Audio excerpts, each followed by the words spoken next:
Do you consider yourself a spiritual person? And can you be spiritual and be attracted to aesthetic beauty? What is the Jewish attitude to aesthetics?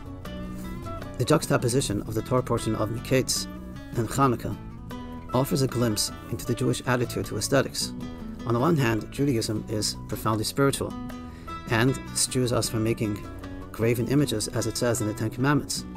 On the other hand, there are numerous references to the external beauty of the matriarchs, of Joseph in this week's Torah portion, the temple, which was an extraordinarily beautiful edifice and structure. The answer is that it's a matter of balance and proportionality, and it's helpful to contrast the Jewish view with that of the Greeks. The Greeks embodied the total and complete glorification of aesthetics, starting with the human body and the glorification of that in the creation of gymnasiums and their lasting legacy, which is the Olympics, and architecture, and all things that the human being, all types of beauty that the human being is capable of generating and creating. You might say that the Greek version of beauty is relegating beauty to its aesthetic and external form and appearance.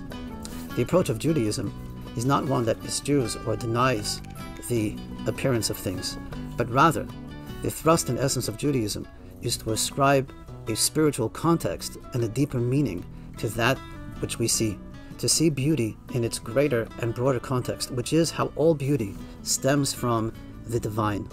And by utilizing the gifts and resources that God has placed in this world, from the visual arts to music to architecture to sculpture, all of those art forms can be a medium through which we have a greater appreciation of the beauty that God has gifted the world, the universe. This idea is beautifully expressed in a letter that the Rebbe wrote to the famed Jewish sculptor Jacques Lifshitz, in which the Rebbe writes, quote, "The point is that those who have been divinely gifted in art, whether sculpture or painting and the like, have the privilege of being able to convert an inanimate thing, such as a brush, paint, and canvas, or wood and stone, into living form. In a deeper sense, it is the ability to transform to a certain extent the material into spiritual, even where the creation is in still life, and certainly where the artistic work has to do with living creatures and humans." So you might say that the essence of Judaism is to turn the material into the spiritual, which means giving it a divine context, whereas the essence of the Greek approach was to strip away the spiritual from the material, leaving only the external form of aesthetic beauty.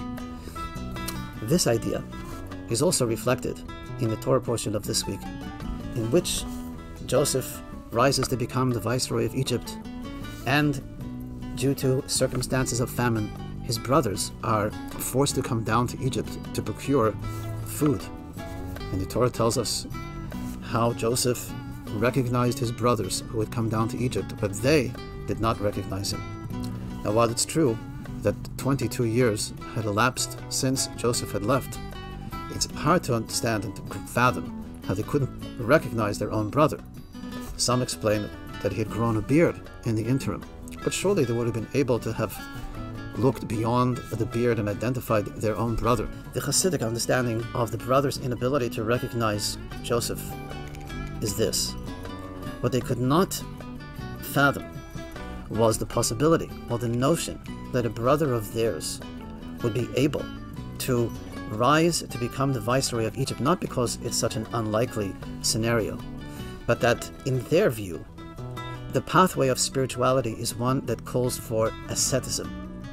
And thus, they all chose to be shepherds, to be in nature, and to be detached from the world around them as much as possible, and to commune with God in the clean, open spaces of nature. Because in their view, one cannot manage worldly affairs and maintain a connection to the divine at the same time. In their view, it is asceticism that is the pathway to spirituality. Yosef, having a deeper and more powerful spiritual capacity, was able to bridge the gap between the material and the spiritual. to be able to both manage an economy of the largest superpower of the world and to maintain his spiritual integrity at the same time.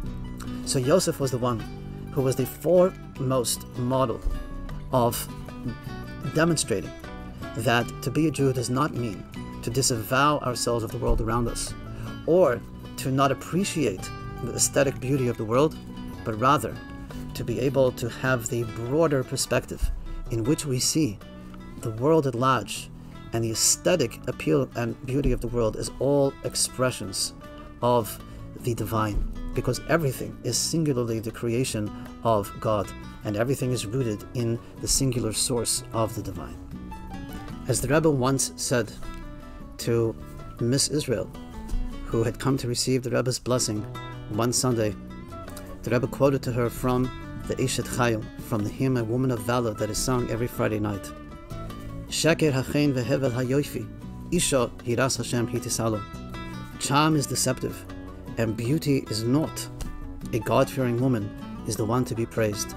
Said the Rebbe, when all one possesses is external charm, it's deceptive.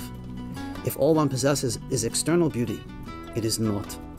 But if a person is God-fearing, if a person is spiritually connected, then their external beauty expresses their inner virtue. It is the soul that gives context to the body. It is spirit that gives meaning to matter.